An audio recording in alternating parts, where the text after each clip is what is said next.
राम मंदिर के मुद्दे को लेकर लगातार शिवसेना जो है बीजेपी पर निशाना साधते नजर आ रही है। भले ही सत्ता में साथ होने के बावजूद शिवसेना लगातार प्रधानमंत्री नरेंद्र मोदी और बीजेपी को आड़े हाथ लेने से बाज नहीं आ रही है।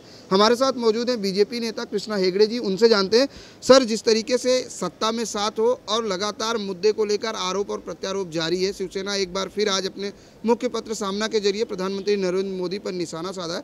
कहा मोदी में सरदार जैसा साहस नहीं है। किस तरह का देखते हैं इस तरह का बयान?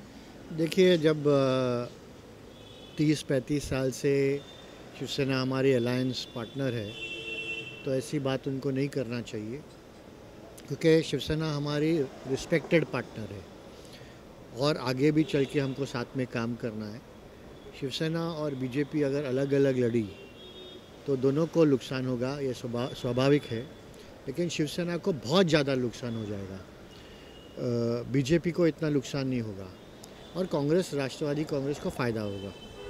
तो ये जो बातचीत हो रहा है, अभी इलेक्शन का माहौल है, शायद इसके लिए हो रहा है, लेकिन दोनों पार्टियों को साथ में हिंदुत्व के लिए, हिंदुओं के लिए साथ में आना है और ये एक नेचुरल अलायंस है। इसके लिए ऐसी बातचीत नहीं होनी चाहिए, लोगों के लिए काम करना चाहिए। जिस तरीके से प्रधानमंत्री नरेंद्र मोदी जी ने कहा कि इस मामला कोर्ट में है, कोर्ट के फैसले के बाद ही सरकार अपनी जो है प्रक्रिया शुरू करेगी, ऐसे में उद्धव ठाकरे ने हाल ही में कहा चौकीदार चोर है। इस तरह का बयान कितना वाजिब लगता है? देखिए, जो ऐसे स्टेटमेंट्स होते हैं, कोई भी पार्टी के नेता ने कहा हो, ये गलत है, क्योंकि सम्मान इस देश का राष्ट्रपति का है और राष्ट्रपति की प्रधानमंत्री का है और राष्ट्रपति का है। प्रधानमंत्री की जो छवि है वो पूरे दुनिया में होती है, तो सभी लोग दुनिया में मोदी जी को रिस्पेक्ट करते हैं, वो हमारे प्रधानमंत्री है। तो इसके लिए ऐसे जो बातचीत है और ऐसे जो स्टेटमेंट्स है, वो कोई भी देश के प्रधानमंत्री और हमारे देश के प्रधानमंत्री के खिलाफ तो बिल्कुल नहीं होनी चाहिए। अगर बात की जाए कृष्णा हेगड़े जी की, तो राम मंदिर को लेकर क्या कहना चाहेंगे कि आखिर क्यों नहीं बन रहा, वजह क्या है? देखिए, मैटर तो अभी कोर्ट में है। इसके लिए जब तक कोर्ट का फैसला नहीं आएगा तब तक इसके बारे में कुछ कहना उचित नहीं होगी।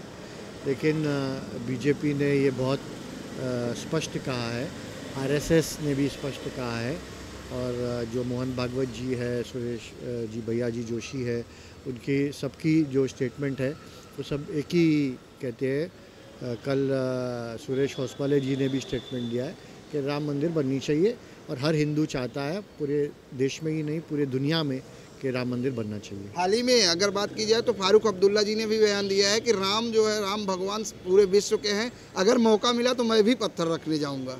बिल्कुल, और सभी जो मुसलमान भाई है उनको यही सोचना चाहिए, क्योंकि वो राम जन्मभूमि का स्थल है और वहाँ पर राम मंदिर बनना ही चाहिए। वंदे मातरम को लेकर कमलनाथ जो है यू टर्न ले चुके हैं। उन्होंने साफ तौर से कहा कि अब पुलिस बैंड के साथ वंदे मातरम बजेगा। क्या लगता है कि इस तरह से विवाद करना जो है गान के साथ, राष्ट्रगीत के साथ, कितना उचित लगता है? ये उचित नहीं है। देखिए, अगर वंदे मातरम पुलिस बैंड के साथ बजती है तो और भी बढ़िया बात है, लेकिन किसको वंदे मातरम और जनगण मन बोलने से रोकना या गाने से रोकना, ये नेशनल पेट्रियाटिज़म के गाने हैं। ये हमको प्रेरणा देती है, हमको राष्ट्रभाव और राष्ट्रभक्त और राष्ट्र प्रेम सिखाती है। इसके लिए ये दोनों गाने पे कभी पाबंदी नहीं आनी चाहिए। राफेल डील को लेकर लगातार विवाद पूरे देश में बढ़ता जा रहा है। जिस तरीके से अभी गोवा में हाल ही एक ऑडियो क्लिप भी वायरल हुई थी। राफेल डील को लेकर कांग्रेस लगातार बीजेपी पर मुद्दा साध रही, लगातार दबाव बना रही। क्या कहना चाहेंगे राफेल डील को? देखिए, मैं कोई उसके ऊपर एक्सपर्ट नहीं हूँ, लेकिन राफेल डील पर जो टेप जो आपने कहा है, उसके लिए विश्वजीत राणे जिनका आवाज़ वो टेप पे है, और जो मुख्यमंत्री है मनोहर पर्रिकर जी, दोनों ने स्पष्ट किया है कि ये टेप डॉक्टर्ड है। सर, अगर बात की जाए तो लोकसभा विधानसभा चुनाव में अब 5 महीने बचे हैं, किस तरह की तैयारियां चल रही हैं? नहीं, लोकसभा के लिए तो 5 महीने भी नहीं बचे, लोकसभा के लिए सिर्फ 100 दिन बचे अभी, और मुझे लगता है कि बीजेपी के जो कैंडिडेट्स है और शिवसेना साथ में मिलकर लड़ी तो जीत हमारी होगी। मुद्दा, क्योंकि बीजेपी सरकार ने अभी हाल ही में कल ही शायद ऐलान किया है कि 931 गांव जो है सूखाग्रस्त घोषित किए है, तो ये कहीं ना कहीं चुनावी समीकरण के तहत हुआ है। देखिए, जो प्रॉब्लम्स महाराष्ट्र में हैं या देश में हैं, उनको सुलझाने की बीजेपी सरकार कोशिश कर रही है, एनडीए सरकार कोशिश कर रही है, मोदी सरकार कोशिश कर रही है। और 4.5 साल होने को हुआ है और महाराष्ट्र में 4 साल हुआ है और बहुत काम हुआ है और बहुत काम करना बाकी है।